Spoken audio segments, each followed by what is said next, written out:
Hoje nós vamos estar aqui falando, né, do filme A Força do Destino.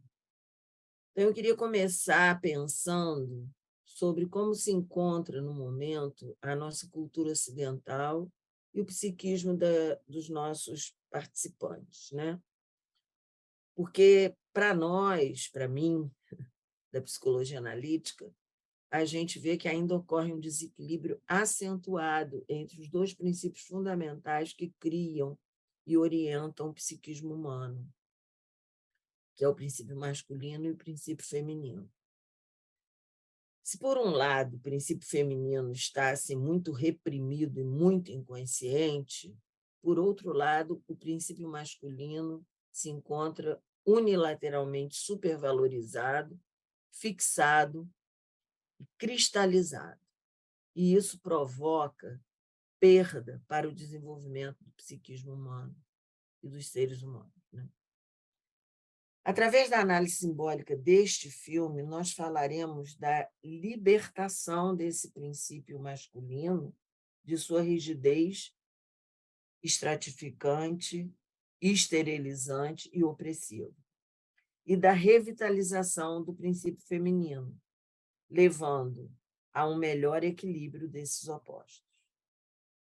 O princípio feminino tem como representação dele ser o contenedor, o fluido, o fértil, o nutriente, o indiferenciado, o concreto, o formador e gerador de vida. Sendo, dentro da nossa espécie, a mulher o melhor modelo para contê-lo na sua consciência. Por sua vez, o princípio masculino é o objetivo, o iniciador, o divisor, o impulsivo, o penetrante, o entusiasmado, o restritivo, o ascético, o luminoso.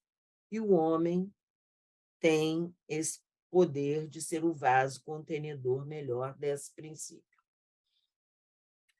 Ao analisarmos esse filme, A Força do Destino, que tem a direção de Taylor Hackford, e é um filme de 1982, nós teremos no personagem principal, Zack, o modelo simbólico de um psiquismo em busca de libertação, de organização, de reequilíbrio, ação e assertividade criativa deste princípio masculino. Por estarmos vivendo um mundo onde o dinamismo patriarcal repressor fundamenta sua estruturação, nós podemos erroneamente pensar que a vida para os homens teria sido ou está sendo mais fácil do que para as mulheres. Ledo engano. A estrada que o menino precisa seguir aventurando-se em seu próprio caminho é longa, difícil e extenuante.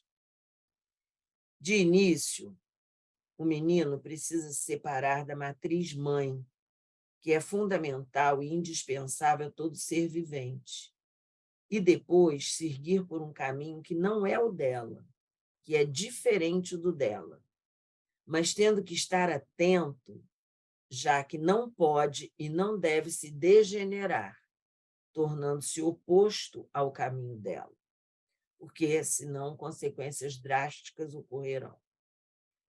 Baseando-me na ideia central do processo de individuação postulado por Carl Gustav Jung, o processo pelo qual, no correr da vida, a pessoa vai se tornando um ser pleno, completo e unificado em si mesmo, faremos uma breve explicação de como esse processo se dá e que elementos o compõem.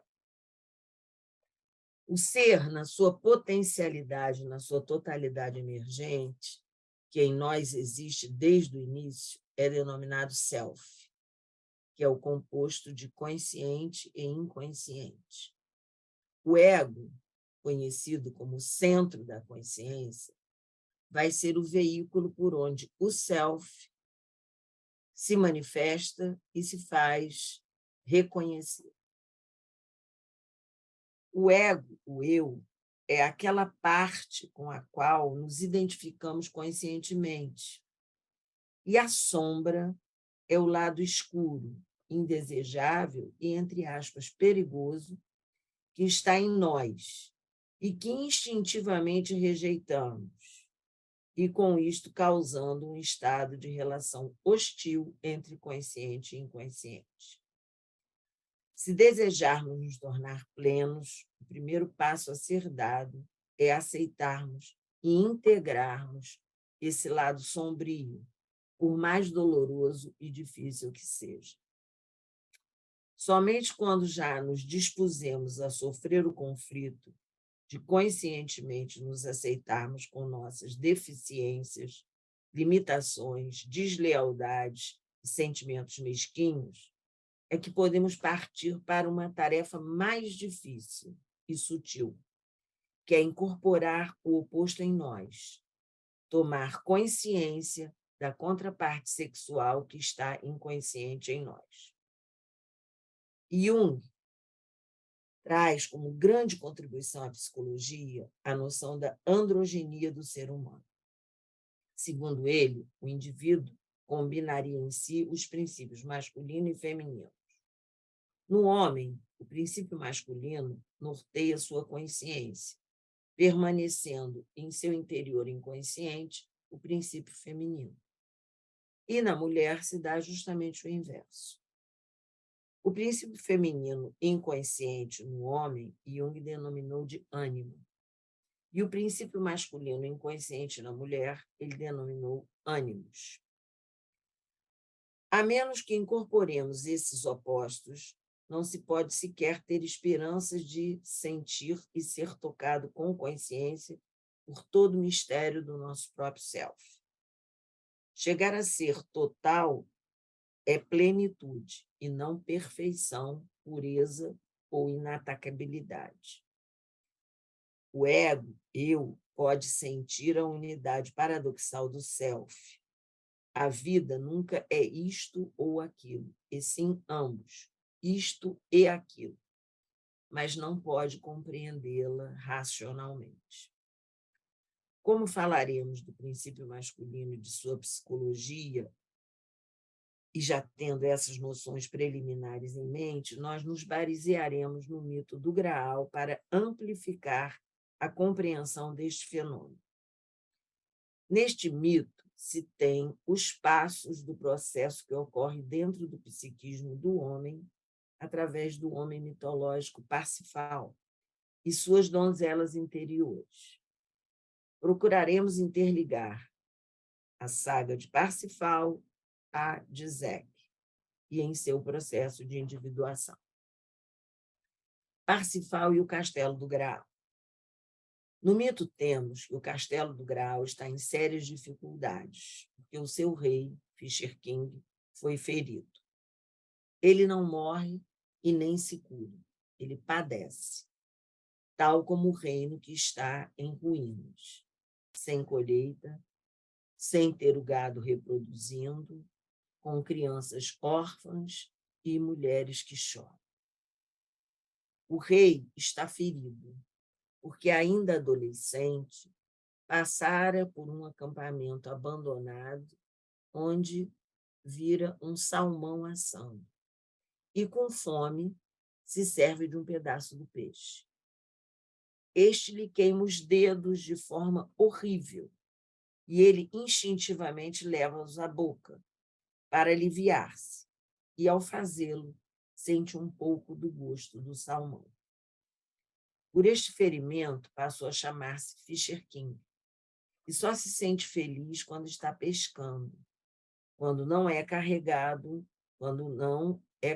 numa liteira, gemendo, gritando, sempre em agonia. No Castelo do Graal encontra-se guardado o Santo Graal, o cálice da última ceia. Mas o rei não pode tocá-lo, nem pode ser alimentado por ele, por causa dos seus ferimentos.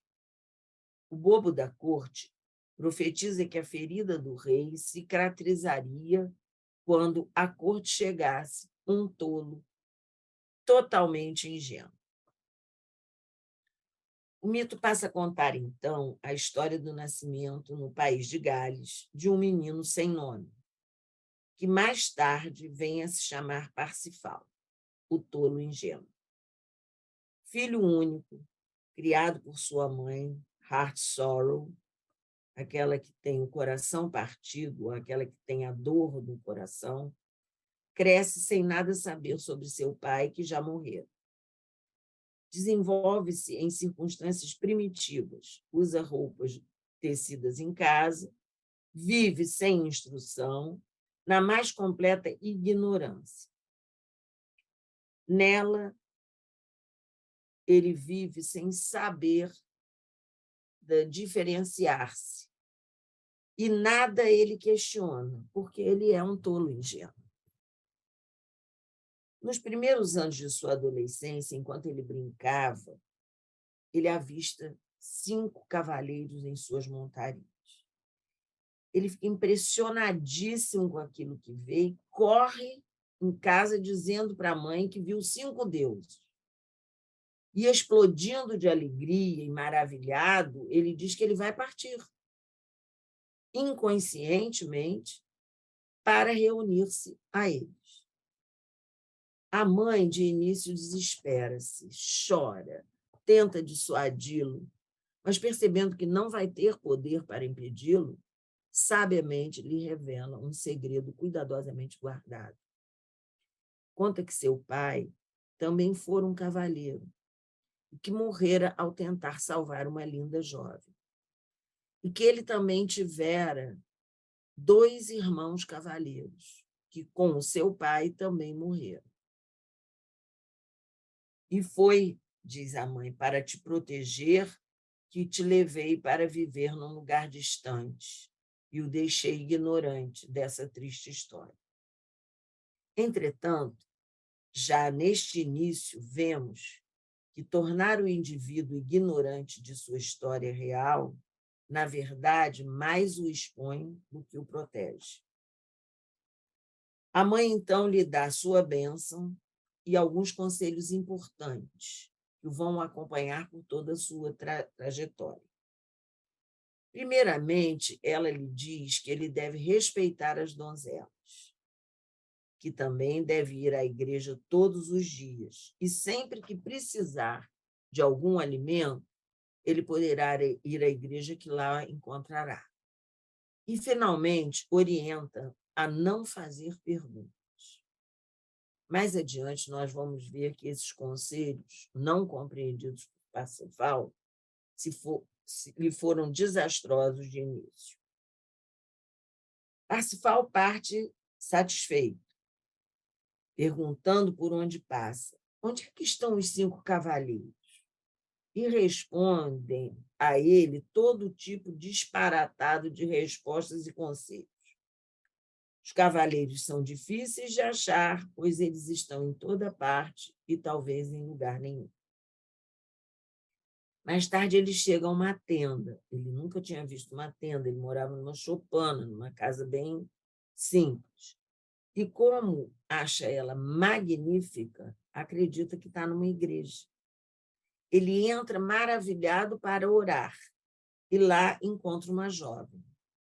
Para mostrar-lhe carinho, ele se joga sobre ela, a abraça e, vendo que ela tinha um anel no dedo, tira o anel e coloca-o no seu dedo e diz: agora eu já tenho um talismã, um presente de seu para mim.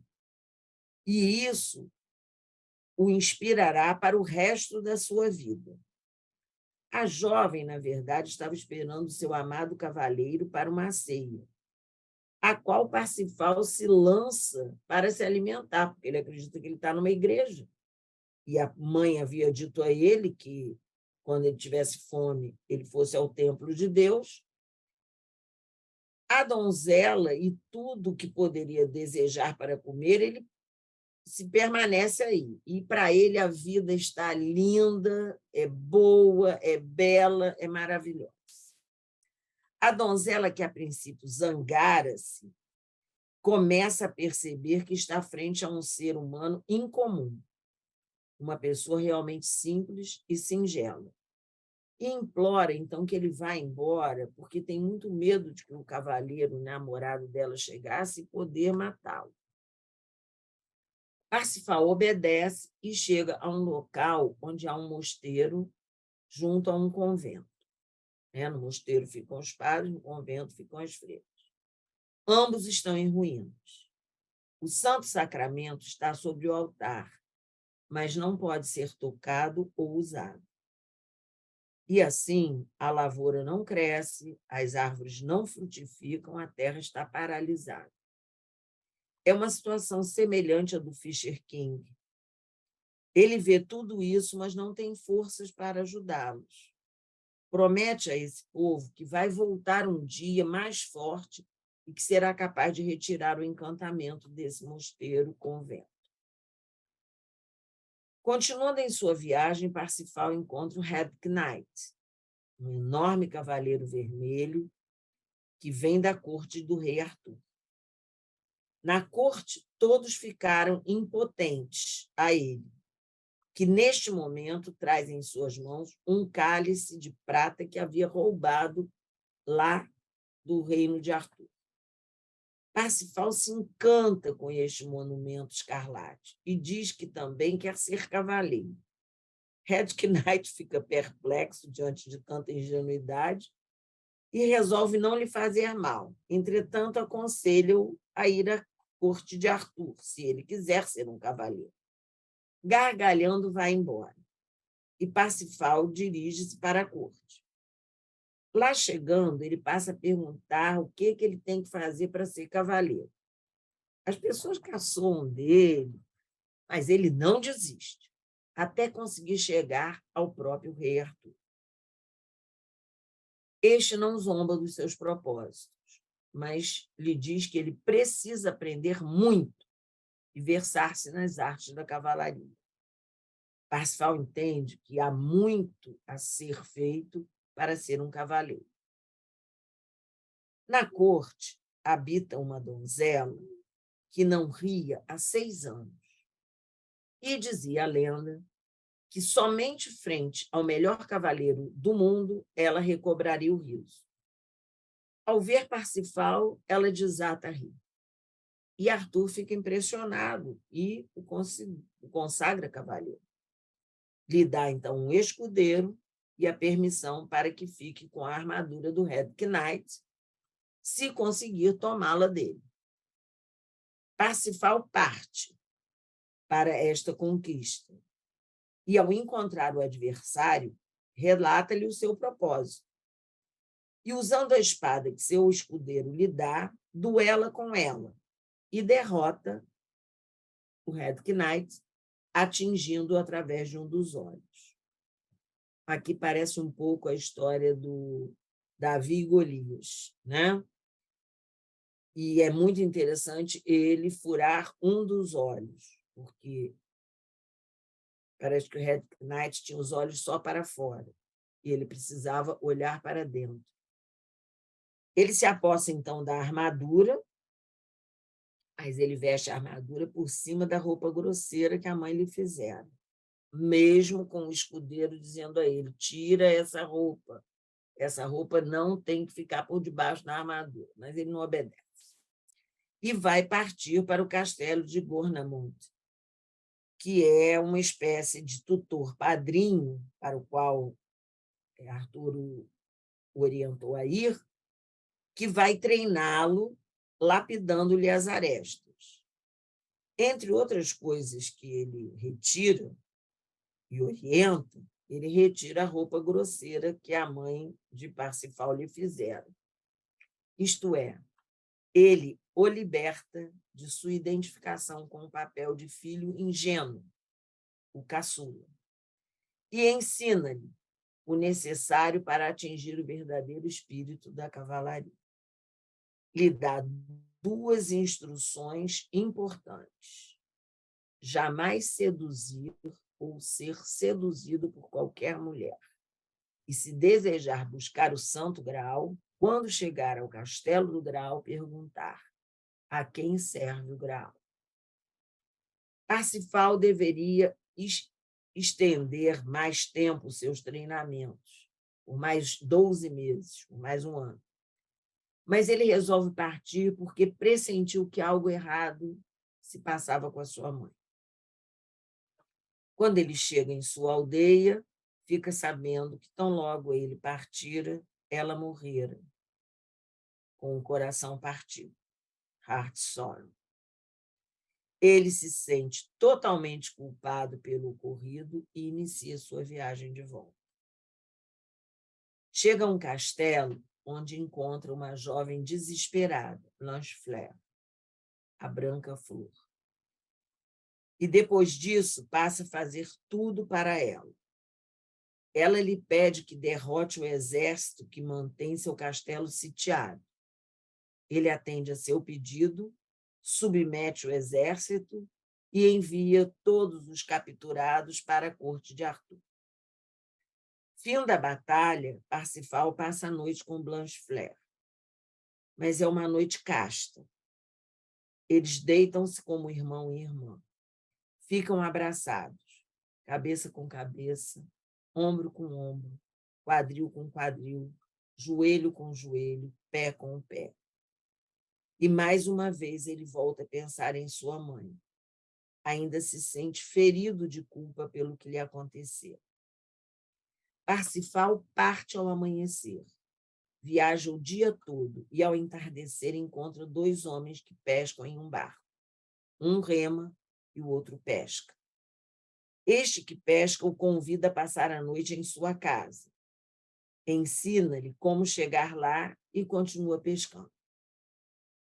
Chegando ao lugar indicado, ele se depara com um castelo e ali é recebido com pompa real. Levado à presença do rei, o Fisher King, ele reconhece nele o pescador que lhe fizera o convite e lhe ensinar o caminho. O rei pede desculpas por estar ferido e não poder se mover. Toda a corte está presente e há uma lareira no centro do salão, com face para os 4 pontos cardeais. Parsifal está no Castelo do Graal. Lá ele presencia uma importante cerimônia no qual 4 jovens carregam uma espada que sangra sem parar e uma jovem, a pátena, que foi usada na última ceia. Depois é servido um banquete, onde o Graal é passado de mão em mão e basta desejar-se algo que, sem palavras, ele dá a cada um o alimento desejado. Uma bandeja de prata faz a mesma coisa. Então a sobrinha do Fisher King traz a espada e o rei a prende na cinta de Parsifal, que, pasmo e sem palavras, não faz a pergunta recomendada por Gonemon: a quem serve o Graal? E permanece obediente à sua mãe. Não faça perguntas. Ele se desenvolvera racionalmente, mas ainda não estava pronto emocionalmente para esta empreitada. Na manhã seguinte, vê que todas as pessoas e o castelo desapareceram. Segue sua viagem e encontra uma jovem muito triste com um namorado morto em seus braços. Ele fora morto pelo namorado da jovem da tenda. Portanto, nosso herói sente-se culpado desta morte. Quando ele sabe de onde, quando ela sabe de onde ele viera, repreende-o severamente pelos erros cometidos, dizendo que o reino e o povo continuam na desolação e miséria, e o rei ferido, porque ele não fizera a pergunta necessária que lhe havia sido ensinada. A jovem, então, lhe pergunta quem ele é. Até então, não se sabe o nome dele, não fora mencionado durante o mito. E ele lhe diz Parsifal. Até chegar ao Castelo do Graal, ele não tinha ideia de quem ele era. Ele não conhecia sequer o seu nome.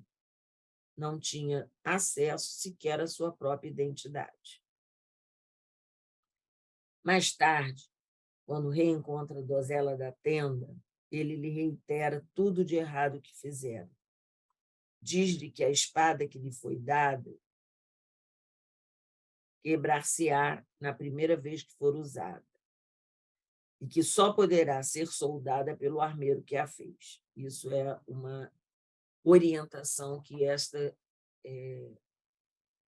jovem da tenda diz a ele. E depois disso, ela nunca mais se partirá. No reino de Arthur, todos querem saber de Parsifal, querem que ele retorne, porque desejam homenageá-lo. E o próprio Arthur parte em busca dele, sem saber que ele se encontra muito perto dali, acampado. E eles queriam homenageá-lo, porque, pelo fato de ele ter mandado todos aqueles capturados para Arthur, o exército de Arthur ficou maior. Enquanto isso, no acampamento, um fato curioso acontece, né, onde Parsifal estava. Um falcão ataca 3 gansos no ar, ferindo um deles, e 3 gotas de sangue caem na neve. Isso faz com que Parsifal se recorde de Blanchefleur e caia em transe. 2 dos homens de Arthur o veem e tentam dissuadi-lo, fazê-lo voltar com eles para o castelo. Mas Parsifal está possuído e arranca eles da sua montaria. Só um terceiro cavaleiro, Gawain, que gentilmente convence-o a ir à corte, traz novamente Parsifal para um equilíbrio. Lá ele é recebido em triunfo. Fazem-se festas 3 dias seguidos e Parsifal torna-se o favorito da corte, que é o estágio máximo na cavalaria. A sua alegria termina quando uma donzela horripilante, montando numa mula decrépita, se aproxima e enumera a ele todas as suas falhas e diz: é tudo culpa sua. E ela determina tarefas a todos os cavaleiros e diz ao jovem que volte a procurar o castelo do Graal e que desta vez faça a pergunta. Parsifal passa por vários outros episódios e, no transcurso desse tempo, torna-se amargo e desiludido, quer dizer, o oposto daquele inocente que ele era. Pratica atos heróicos, mas esquece-se da igreja, de Blanchefleur e do próprio castelo do Graal. Certo dia, encontra peregrinos que lhe perguntam o motivo de tanta pressa e de estar armado numa sexta-feira santa. Um devaneio traz a lembrança o que a mãe lhe ensinara sobre a igreja. Recorda-se de Blanchefleur e do castelo do Graal. Sente saudades e arrependimento. Com remorsos, acompanha os peregrinos até o eremita para se confessar. Embora nada diga, o eremita põe-se a dizer a ele as longas listas de suas faltas e que tudo acontece por causa de sua mãe. Diz isso sem censurá-la ou repreendê-lo. O velho absolve-o e manda-o ir imediatamente ao castelo do Graal. Ao responsabilizar a mãe, na verdade, o que lhe é dito é que seu lado infantil ainda o domina e que sua lealdade à sua história familiar precisa ser resilientemente transposta para que as mudanças possam se dar e o amadurecimento ser vivido. E assim termina o nosso mito, de forma inacabada. Nós é que temos que continuá-lo e dar-lhe um final. Numa das versões, Parsifal vai ao castelo, faz a pergunta e a resposta lhe é dada imediatamente. O Graal serve ao rei do Graal. O Fisher King é o rei do Graal, que sempre morou na sala central do castelo desde tempos imemoriais. Curado, instantaneamente, o país se recupera e o povo pode, então, viver feliz para sempre. Zack Mayle e sua história. Nosso filme, uma moderna representação do mito do Graal, tem que ser cuidadosamente observado. Comecemos pelos títulos que recebeu. Em inglês, An Officer and a Gentleman, e em português, A Força do Destino. O título em inglês temos nele o equilíbrio dos opostos se anunciando, ou melhor, indicando que é isto que precisa ser buscado no nosso interior para que a individuação se processe. O oficial e o homem delicado. Em português, o título fala da força de algo que não está sob o domínio da nossa consciência. Fala de uma energia que nos guia, a revelia de nossa intenção e vontade conscientes, e que procura sempre compensar e reequilibrar o que está unilateral em nossas emoções e vivências. Quando o eu deseja corresponder ou descobrir o que pode estar impedindo de prosseguir em seu desenvolvimento, aquilo que o está o obrigando a marcar passo no mesmo lugar, repetindo-se ou paralisando-se, a primeira atitude que tem que tomar é deixar de olhar para fora, para as causas do mundo externo, e voltar-se para dentro de si mesmo, para o seu mundo interno, para saber o que acontece dentro dele que está impedindo dele se transformar. E esse é o primeiro movimento que acontece com Zack. No início do filme, após olhar para fora pela janela e cerrar a cortina semiaberta, torna o ambiente escurecido e sombrio. E este é o início do caminho para a individuação. Acarear o que está sombrio, obscuro, inconsciente em seu psiquismo. Zack, após se olhar no espelho, olha em volta e vê seu pai dormindo abraçado a uma prostituta, que é uma reprodução da cena primária, papai e mamãe no encontro sexual. Isto faz voltar ao tempo e o que aparece para o espectador ver é a imagem de um menino precocemente ferido pela dor do abandono afetivo e da falta de verdade na relação com as figuras parentais. Sua situação é semelhante à do Fisher King e o reino estagnado. Isto, posteriormente, é também reconhecido na história da população da cidade para onde vai servir a Academia de Maria. Sua mãe, embora não tão sábia como a de Parsifal, também tentara protegê-lo da verdade sobre seu pai. E, por ser psiquicamente frágil, não suportou a solidão. Suicida-se, sem deixar qualquer explicação ou bilhete para o filho.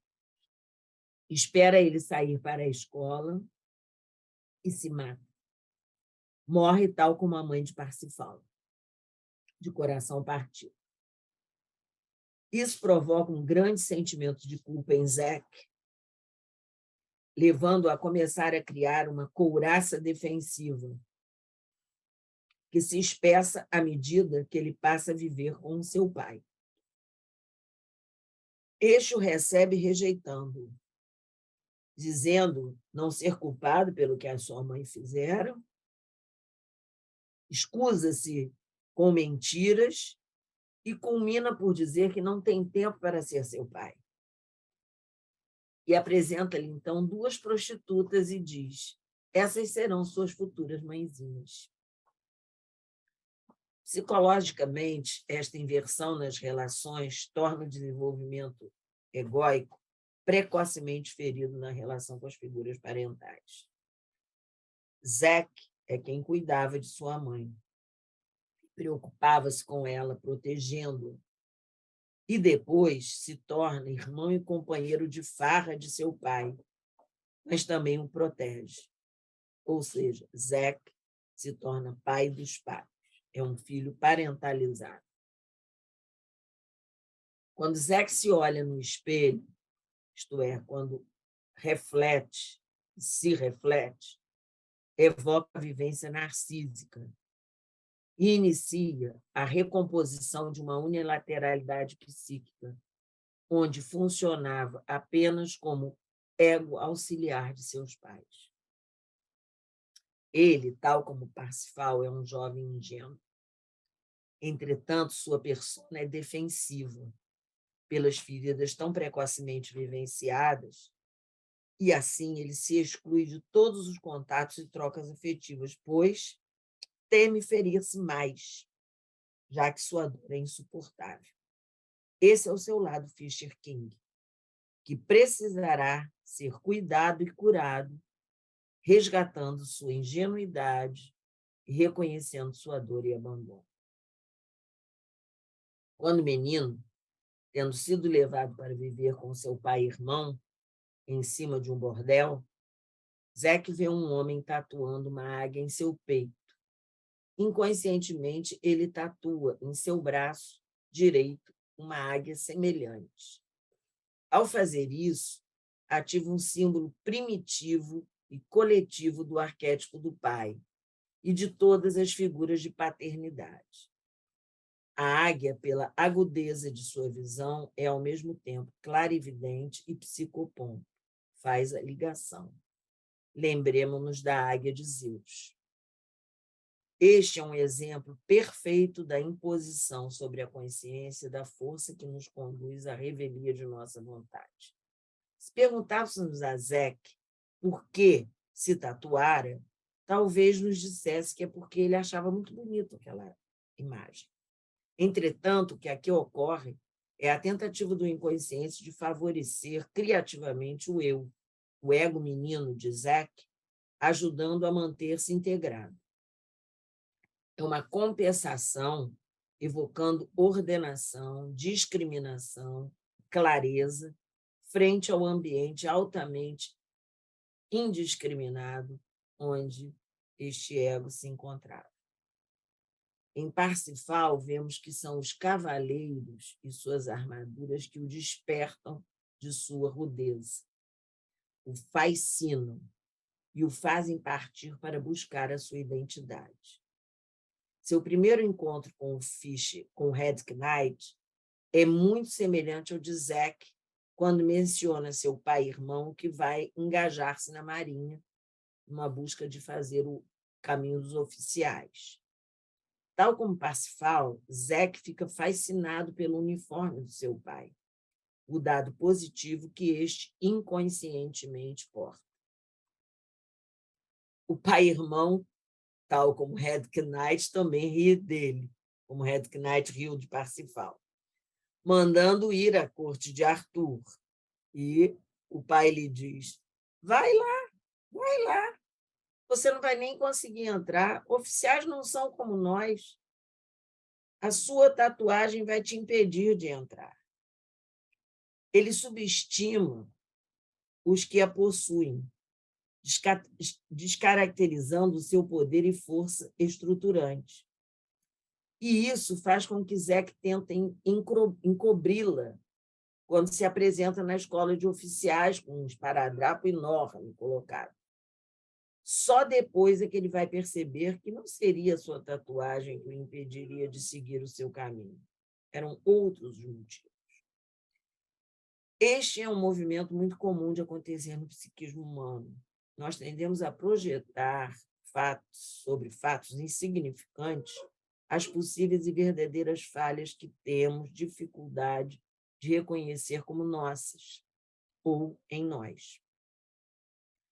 O pai de Zack, ao criticar a tatuagem do filho, na verdade, projetava sobre ela a sua própria falência como uma figura estruturante de pai.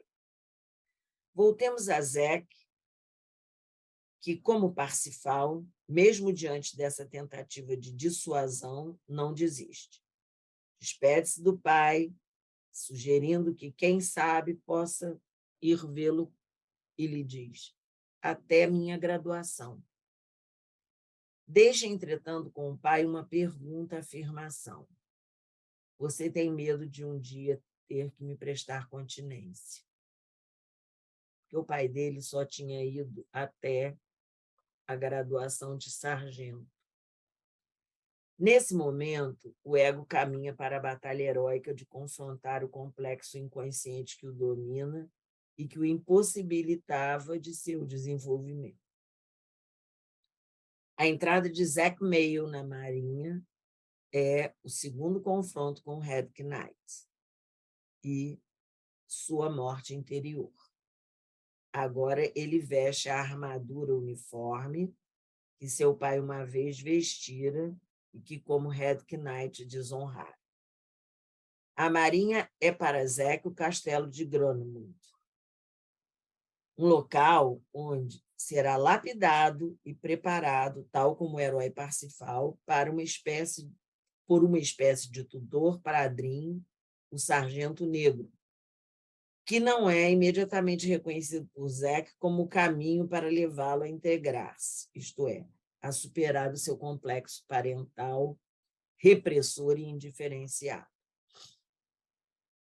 O ego possuindo por um núcleo complexo, ele reage neuroticamente numa tentativa de adaptação, defendendo-se do contato com o subjetivo.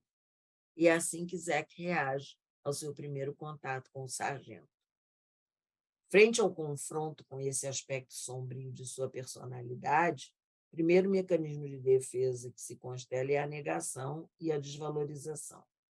Que sargento é esse que, ao contrário do que lhe dissera seu pai, põe-se tão superior? E que diz, quando me responderem, usem sempre sir, e os inferioriza a eles, os candidatos a oficiais. Zeke demonstra sua relação com essa fala, uma atitude de rebelião defensiva através de dois comportamentos. Seu tom de voz, tão alto quanto o do sargento, e o não olhar o sargento olhos nos olhos. Ele, na verdade, apenas está cumprindo o que lhe fora ordenado, mas o faz desafiadoramente. Tal como nas tribos primitivas, sua entrada na marinha tem como função psicológica simbólica levá-lo a cumprir um ritual iniciático. É através desse processo que Zeke Parsifal descobrirá quem verdadeiramente ele é.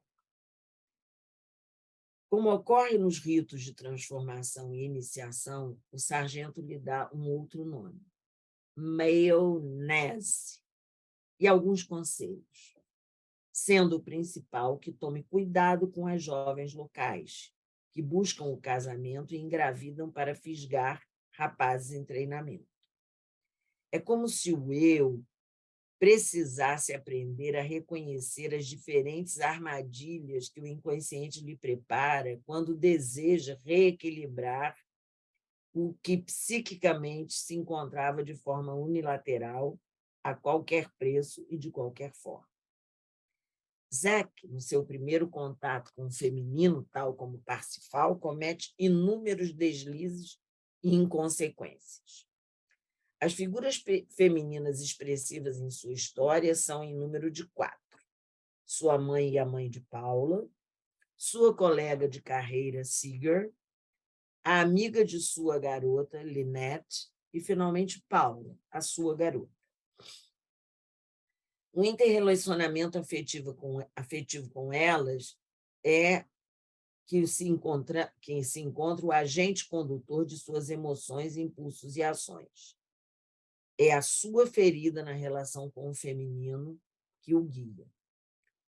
Ao mesmo tempo, é esse confronto paralelo à restauração da figura do pai, que se dá através do sargento Águia, que gera a possibilidade do seu psiquismo reorganizar-se.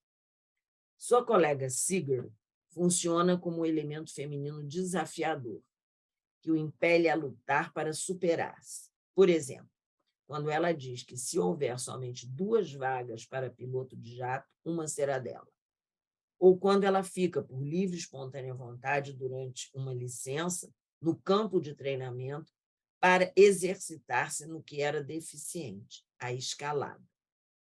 Sigurd tem muito a ver com a donzela da tenda e a moça chorosa no mito do Graal, representação anímica para ampliação da consciência do jovem.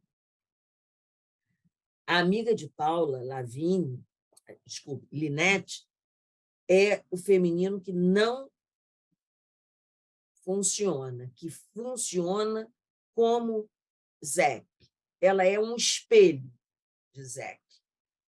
Ela defensivamente usa o outro, não se dá verdadeiramente em nenhuma relação, é solitária, isola-se e tem um caráter duvidoso. Linette tem muito da donzela horripilante que obriga Parsifal a recomeçar sua caminhada e a busca do Graal. Paula é o elemento feminino mais integrador e inconsciente em Zec. Em si, Paula reúne parte de todas essas figuras que existem no mito do Graal, em seus diversos momentos na relação com Zec. Ela é a moça da tenda, ela é a moça que ri, ela é a donzela chorosa, com seu cavaleiro morto, e, antes de tudo, ativa em Zec Blanche Flair. Na literatura hermética, é tradicional as mulheres fatais serem conhecidas como mulher-flor. A imagem interior da ânima positiva, pela primeira vez, é ativada e projetada em Paula por Zec. Até ela, ele nunca ficara com nenhuma garota, só com prostitutas. Algo em seu íntimo foi tocado, provocando uma mudança. É como se ele começasse a aprender a como lidar e a como tratar seu feminino interior. É necessário não confundirmos ser cavalheiresco com a mulher interior, não a tocar, tratá-la como se fosse a rainha dos céus, com as regras de respeito e ternura quando falamos da mulher real de carne e osso. A boa relação com a ânima é que levará o homem a ter uma companheira interior que lhe trará calor no decurso da sua vida. Um indivíduo sem nenhum contato com seu feminino interior torna-se duro, inflexível, amargo e corroído por dentro, preso de humores. É assim que o pai de Zec funcionava, e Zec também era assim. Isto é bem expresso quando, após uma briga com os rapazes da cidade, ele descarrega em Paula sua agressividade. Finalmente, a mãe de Paula e a mãe de Zec. Paula e Zec têm um início de vida muito semelhante. Suas mães eram mulheres apaixonadas, procriando filhos de homem a quem amam, mas pelos quais foram abandonadas. Através de Paula, ele tem a chance de rever isso. Ela, embora distante do pai, que só conhece por uma foto, manteve com a mãe um laço afetivo positivo e sólido, onde a verdade sempre esteve presente e não houve inversão de papéis. A mãe de Paula cuidava de Paula, era mãe de uma filha. Para que Zec possa realizar em si mesmo a coniúncio, casamento de opostos, simbolizado concretamente por sua busca a Paula, é necessário que ele cresça emocionalmente e se cure da sua ferida Fischer-King. Ao relacionar-se com Worley, seu companheiro masculino de turma de futuros oficiais, em verdade ele entra em contato e passa a tomar consciência do seu lado imaturo, ingênuo, pueril, que precisa ser reconhecido para posteriormente morrer e dele emergir a sua adultidade. O suicídio de Worley é a sua segunda entrada no Castelo do Graal. A primeira entrada se dá quando, unido pelo sargento por sua desmedida e onipotência, por sua híbris, é levado à extenuação física, com o sargento obrigando-o a verter as suas primeiras lágrimas e a reconhecer, então, o seu abandono e sua desgraça. Mas, tal como Parsifal, ele ainda não é capaz de fazer a pergunta: a quem serve o Graal? Somente após a morte de Worley é que ele pode, numa catarse, reviver a morte de sua mãe, deixando que aflorasse em sua consciência e vivenciasse todos os sentimentos de dor, sofrimento, revolta e rancor até então reprimidos, o seu luto mal curado. A partir daí, ele inicia sua mudança, sua cura, que requer saber-se capaz de suportar sem culpas as perdas afetivas, de poder lutar conscientemente com o seu inimigo no espaço sagrado. É assim que o sargento negro diz que tem que ser visto no ringue de lutas marciais, como o inimigo, que para Zeke nada mais representa do que a sua identificação inicial com o seu pai sargento inferior. Esse resgate só pode ser realizado com a ajuda de um pai sargento que pode se reconhecer não apenas como um sargento, mas que não tem medo de bater-lhe com continência, nem de chamá-lo de sir, quando complete os seus ordalhos e chegue à graduação como oficial. É através dessa lição de humildade do sargento negro que Zeke amadurece para ser capaz de suportar a sua solidão, concretizada pela ausência de família para comemorar a sua formatura. Sua mãe está morta e o seu pai não comparece. O ego, o eu, em seu desenvolvimento, tem inúmeras vezes esse sentimento de estar só em sua caminhada para vir a ser. E só quando aceita e confronta sua solidão é que pode reconhecer que sempre teve a seu lado, impulsionando a energia do self, que o leva a cumprir o seu destino e que inúmeras vezes é sentido como algo persecutório e opressor para o ego defensivo. Esse é o caminho de Zeke, que agora pode olhar para o sargento de frente, olhos nos olhos, e com humildade reconhecê-lo como o guia que o orientou em seu objetivo. E aí se vê que o sargento é um homem que pode chorar, isto é, que tem sua ligação com o feminino próxima à consciência. Ele é o psicopompo, é a águia. Zeke, enfim, parte para buscar Paula, mas primeiro terá que confrontar a figura da mãe de Paula, a mulher abandonada. Ao passar por esta mãe em busca de sua filha, ele e Paula tornam-se capazes de escrever uma nova história. Ele é agora o homem que pode ter a seu lado a mulher que ama, por sua livre escolha. E ela de tornar-se a portadora de seu cap, oficializando-se. E a Lynette é possível reconhecer também isso. Paula e Zeke demonstram que a criatividade é um meio para não se ficar incestuosamente repetindo uma história sem fim. Consequentemente, a cidadela não será mais a mesma. Uma filha sua não continuará trabalhando na fábrica e nem precisará engravidar de um futuro oficial e ser abandonada. O reino está salvo e o Fischer King curado. E o Graal pertence ao rei do Graal. Espero que vocês gostem dessa minha narrativa. É claro que não pretendo dar todas as respostas, mas que levem vocês a refletir através dessas histórias, as próprias histórias. Um abraço, até a próxima.